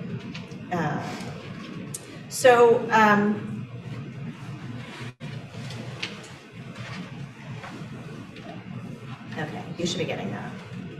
Okay, so just on the Front Porch Forum thing in general, we really need folks, when we send it out, whether it's from the Community Engagement Committee or the Merger Study Committee or whatever it is, for folks to commit to doing that. It's really helpful if board members take turns. That way community members hear from different people, they recognize who their representatives are. So I mean, we could be really prescriptive and have a schedule saying who's gonna do it each month, or we could just figure it out as we have been. But just if that goes out as a request, let whomever the requester is know if you can do it, so we know every town is covered. So, yes. I got a ping from FPF saying, you can't do this more than twice a month.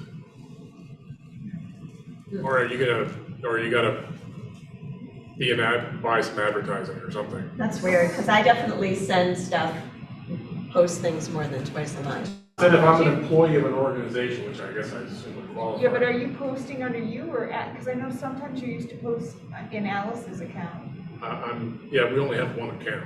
So you'll have to create one as a school board member for you, because once you're a part of the school board organization, you'll have the ability to post more.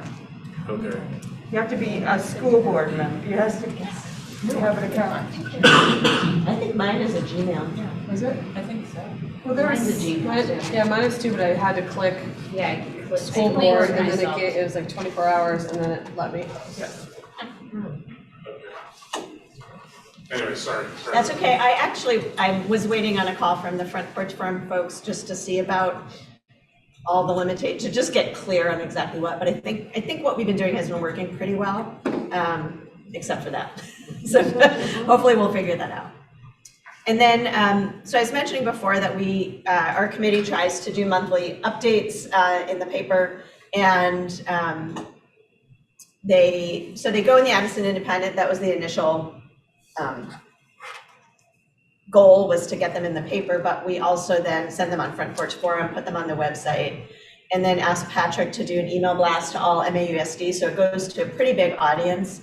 And so our committee, when we met last week, generated a list of items, and I just want to share them with the group and see if anybody has anything to add. They include dates for the thought exchange that I'm going to talk a little bit more about in a minute. Update on the merger study committee.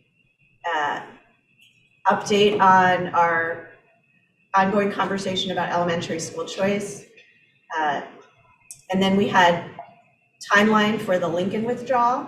So at the very least, we wanted to be able to share with the public when this withdrawal would or would not impact our district. We know a lot is ongoing, and I think there are still people in the community who don't know, wait a minute, does this mean next year that Lincoln won't be in our district? So we just want to keep people regularly informed about that in as much as it impacts MAUSD. And then whether there's anything we want to share about the Starksboro withdrawal petition. So those are some of the things we talked about, and I just want to ask this group if there's anything to add to that. And if you have anything to add, you can send it to me by the end of the day, Thursday. And I also just wanted to say we had a couple of other ideas that were more school specific, but we were trying to figure out if this is the place for lots of news about things happening in our schools, or really focusing on work at the board level. So my thinking is this is sort of the board's communication, and that there's so much happening in all of the schools, and it would be really hard to cherry pick which things we wanted to share. But I just wanted to put it to this group to see what people feel differently about that. I would agree with that. Trying to detail everything out going into all the schools is sort of beyond, almost maybe beyond the scope of the committee. So a couple of ideas I brought up were the Mount Aid renovation, the new principal at Bristol. Are those things that raise to the level of being shared in this type of communication? Yeah, potentially. I mean, if it's,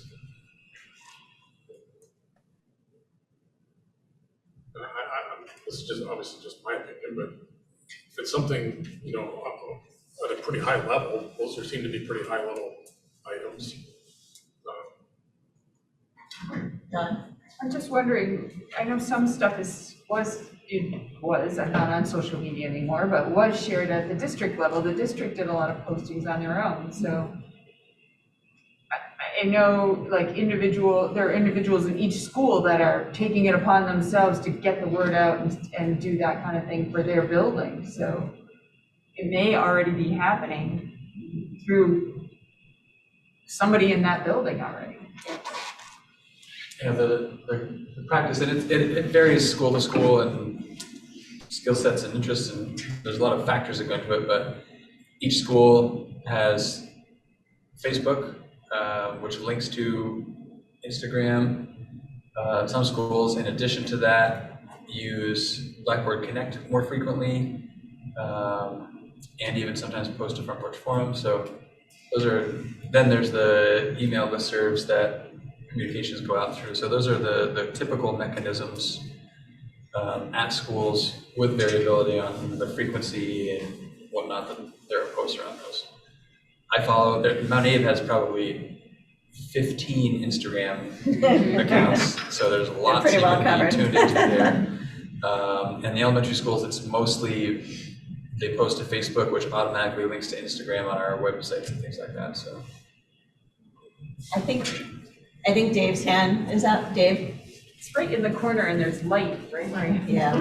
Yeah, thank you. Thank you, Patrick. I think that more communication is better than less, and but I'm not sure that's the role for the communication committee. I think that should be done on the school level, and this occasionally the superintendent telling us what wonderful things are happening is also good. But I think that your committee, communications committee, is more about school policy. Daly? The only thing I'm curious about, are there people who are going to read the paper and Front Porch Forum who are not going to have access to the Facebook or the Instagram? And is that important enough to put a link or one highlight per school or something in there? That would be me. Because you can't show pictures on Front Porch Forum, and I think that's what I love about the Facebook and Instagram is that you see the kids engaged and interacting in all these different ways around the schools. So that's a little limiting. So you may not be able to do that as easily without, a picture's worth 1,000 words. So maybe it's not feasible. I just wonder if is there a big enough audience to make it worth it? I don't know. I have people give me a hard time if I send a Google. Yeah, I mean, I agree. I think the communication should focus on policy, but I'm also not against, a lot of cool things happen around here. And we shouldn't be reporting on every school and every communication. There's something cool happening, and I think let's make the communication more readable, maybe more enticing to the readers. I have no problem with that. But I agree it should be primarily policy. Sarah? Yeah, I wonder if it just should be more encouragement of some schools to broadcast some stuff in a broader way than just what they're doing. So even just a few links on Front Porch Forum to either an Instagram account or a thing to see what's happening all the time can be, it's good for community morale also. One of the things that when I think about, it's like my mind goes to operationalizing ideas pretty quickly. Because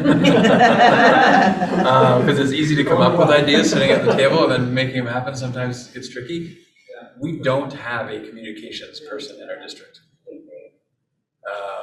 And so much of what we're talking about would be the responsibility of someone who holds that. And we try to kind of shoehorn some of that responsibility into teams of people.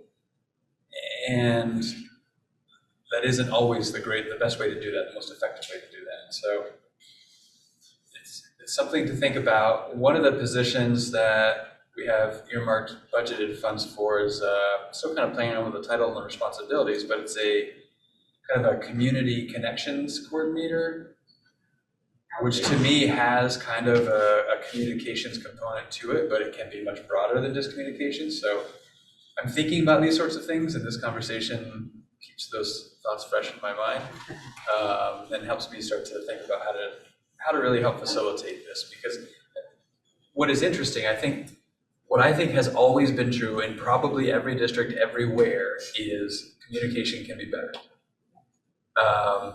including districts that have communication facilitators. And I think we have opportunity to take a big step forward with, it costs money and it has a person that has that responsibility, but that's a way that we can help with that forward. Okay, that's really helpful. Oh, sorry. I was just gonna say, at one level, it goes really strong, and then where it's not strong is where you hear it. So I think that we are doing some things well, and we're not hearing that stuff, but we could improve some other areas, or they could help our image a little bit. You know, Even right now, we have the structures with Facebook and everything, but even right now, like it's a pretty big job for the person whose responsibility it is to continually reach out to people and say, put stuff out on Facebook, put stuff out on Facebook. It's like a puppy. Did you walk the dog? Did you walk the dog? Did you walk the dog? It always needs to be walked. Right. And occasionally you say, did anybody walk the dog today? Oh no, we didn't walk the dog. And now there's a mess on the floor. So. Yeah. Well, I think it would be easy enough to even just have a tagline that's always on our column, which is like, please be sure to check out all the great things happening at all of our schools, blah, blah, blah, something. Well, just leading them to the website, which Yeah, has the exactly. school's great program down there. Okay, so if anybody has anything to add, then send it to me by the end of the day on Thursday. So the only thing I would add is that getting adults into the building makes all the difference in the world. Today we saw Murnane Wax Museum display at the Bristol Elementary School. Fabulous. And you don't just see the kids that are in Murnane's class. You see the hallway, you see the stuff on the walls, you see other people. You say to yourself, wow, this school is doing a good job. I like this school. It's great. My kids can go here. My grandkids can go here. That's what getting adults in the building means. And it means even more, I think, at the high school.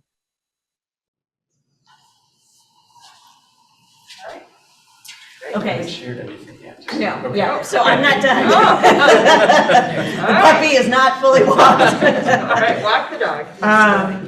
So the other piece of our work is engagement with folks, and we're really trying to focus on renewed attention to the Levinson report.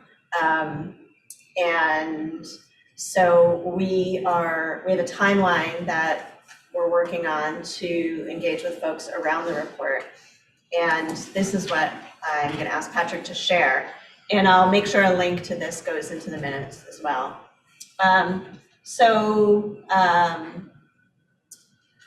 Let's see. And so the highlighted places are places where I'm looking for help. And so what we're going to do, you see the first thing is the community update in the Addison Independent, and it's going to include letting folks know about the thought exchange.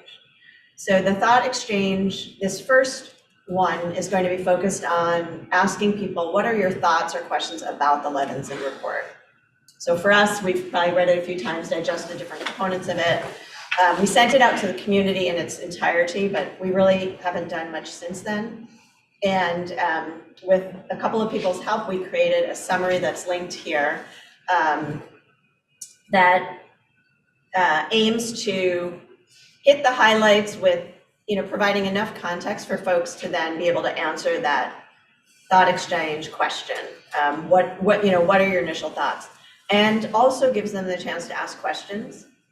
So you can, within the thought exchange, you can go in and look at all of the thoughts. And if any of them are actually questions, you can answer those questions right there. And then when you give the results out to the community, it's kind of created this FAQ that has those questions and then responses. So that's The idea is to let folks know about that right before break, and then to run the exchange right after break. And I'm looking for some folks to help check the thought exchange every few days and answer some of those questions.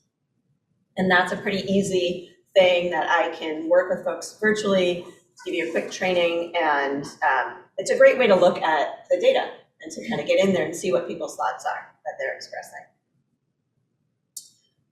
Then we're going to be meeting with the staff. I'm pretty sure that's on our agenda for the 26th. And we're going to have a live version of that same question that we posed on the thought exchange with staff. And that's a, kind of a different way to get at that same engagement. What are their reflections on that? And then what we're going to need to do is theme all of that data so that we can share that back out with folks at our May 10th meeting. So we're gonna need help with that as well. Again, that can be done virtually, a couple people working together. Last time it was a mix of board members and community members. And then, so the idea with good engagement is that you're not just, and sort of like what you were talking about, Bailey, with communication, not everybody reads Front Porch Forum. Not everybody looks at the paper. Not everybody wants to do a thought exchange. They might rather actually have a conversation. And we haven't had many of those recently. And so we're proposing that we do one virtual and one in person, and asking board members to go to at least one of those, where we would, again, same idea, folks would be thinking about the summary and then just having a chance to talk in smaller groups about it.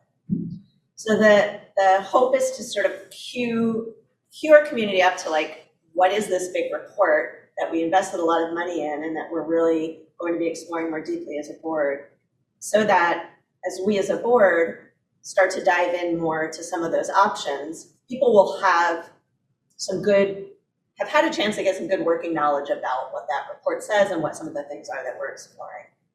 And then ideally, this would be an iterative process. So we go back, as the board might say, okay, well, let's look more into, should we send 6th graders to Mount Abe, for example? Then we might go back and ask specifically about that. Similar process, but more focused conversation. So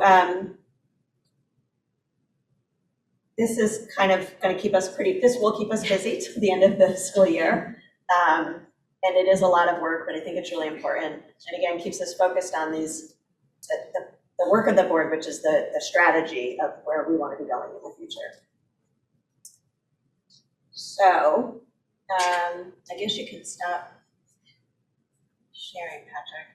And does anybody have any questions or thoughts about that process? With the one question I had was, and the help with answering questions in the thought exchange. Yep. The only thing I can think of is, I guess it depends on how complicated these questions are. Sometimes I can see wanting some administration input because it might be more of an education question versus, I'm just trying to imagine the types of questions that they will be asking. So just keeping that in mind that obviously if you do sign up, if you don't know the answers, just be like, don't have the answer, and maybe just collect them. Yep. I mean, we can also just not skip that one and get the information and then go back and content. Steve. So we're meeting with Nate. Well, that's kind of changed. We're not sure now. Okay. So I was just curious how that meeting was going to interface with this. We were going to sort of go over, I think, cost-effective mindset and the economy. That was the topic of this conversation. Yeah, and I think it's a matter of when, not so much if. So Nate hasn't. So I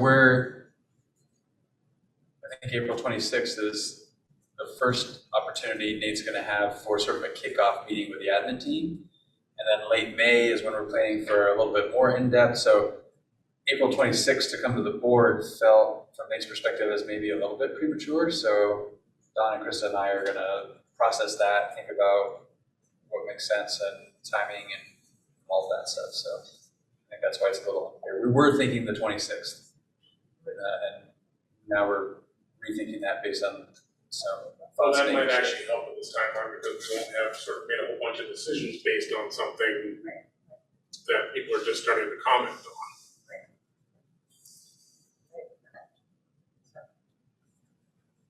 The complexities of agenda planning, Yes. two meetings out, as we shuffle and readjust because things change.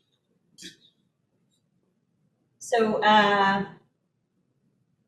yeah, let me know what sounds most exciting for your volunteer opportunities. And just remind folks that it is really all of our work to do this, and the committees to just plan it. And you know, this is the best way to hear from our community. So again, looking for help, answering questions in the thought exchange, theming the data. I think we can expect that everybody will attend one of the community events, and then theming the data from that. So let me know. What you're most excited about. It's all very exciting. All right. Next was the discussion around the parking lot items. When the agenda went out, I sent out the poll results I had at the time. We have a few more. It still is very clear that the Levinson report is the highest priority. So that will be the focus as we're planning agendas. The other items, when time allows, we will work them in, but the Levinson report will be our priority for now. And then when and if we work through some things, we'll come back and ask you again, okay, now what do you want to go to next? And we'll just keep working through our list. But the school advisory committee or councils will be put back on the parking lot for now and come back again. All right. Kevin?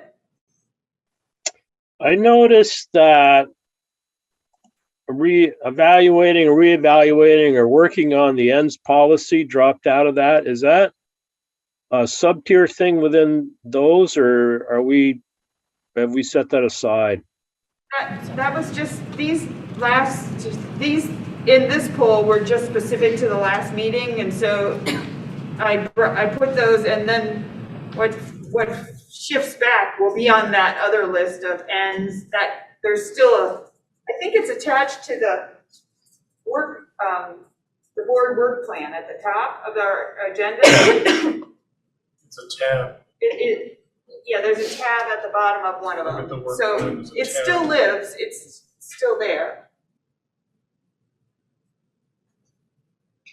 It didn't go away. It'll resurface.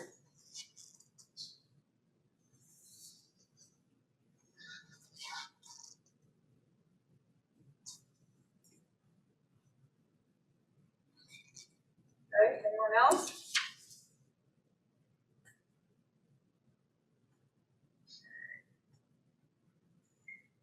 All right, so we're going to need an executive session, but what we could probably do is go through the public comment and our meeting highlights now, and then move out to our executive session. So we'll take the final public comment. Is there anyone online with a comment?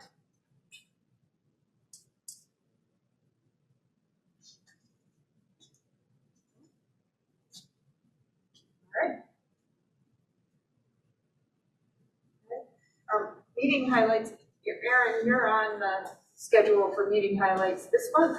So I shared the template that we have used in the past if you want to use it, if not.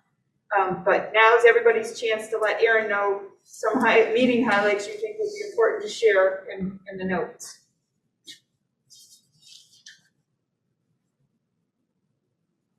Definitely our focus on the school choice discussion. A lot of comments said that. I think that we're definitely planning on next steps. This discussion's not stopping there, so I'm excited about it. Good discussion. I thought about some of the challenges that the Rigor Study Committee poses. I think it would be great to mention that we as a board authorized staff retention bonuses.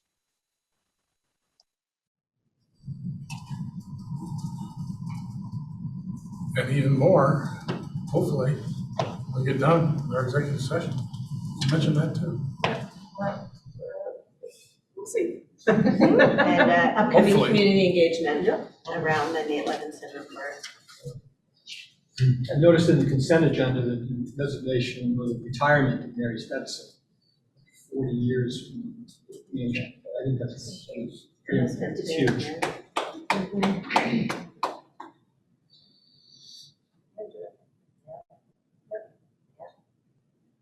So Jeff Stetson was in there too. They're kind of like the dynamic duo. Yes. They both retired. Yeah. Yeah, you're right. Do you have enough to go on, Aaron? Sure. All right. All right. We can, do you want to do the meeting evaluation now? So that when we're done with the executive session, we can just, Chris doesn't have we can just take our 2 pieces of action and adjourn. So, Chris, if you'd like to run us through the survey, we'll just fill in the blanks on what's left. Okay, what is the level of engagement of all board members, high or low? Hi. Is the agenda followed, yes or no? Yes. Yes. Any comments?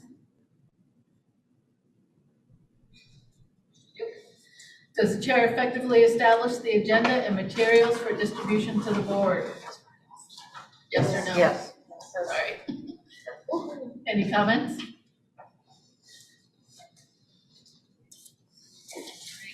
Is the chair effective in fostering a professional culture regarding fair and open deliberation, full participation of all members, and ensuring the integrity of the board process? Yes or no? Yes. Yes. Any comments? Other feedback for the chair? Thank you for your chair notes. It's great. Very much.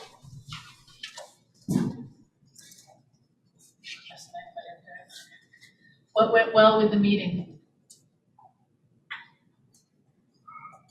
Manageable number of agenda items, so we're not going till midnight. Took the words right out of my mouth. Of course, we haven't gotten out of executive Yeah, session true. yet. That's true. Anything else? Any suggestions for ways to improve future meetings? Thank you again for the improvement in technology for these hybrid meetings. It's great.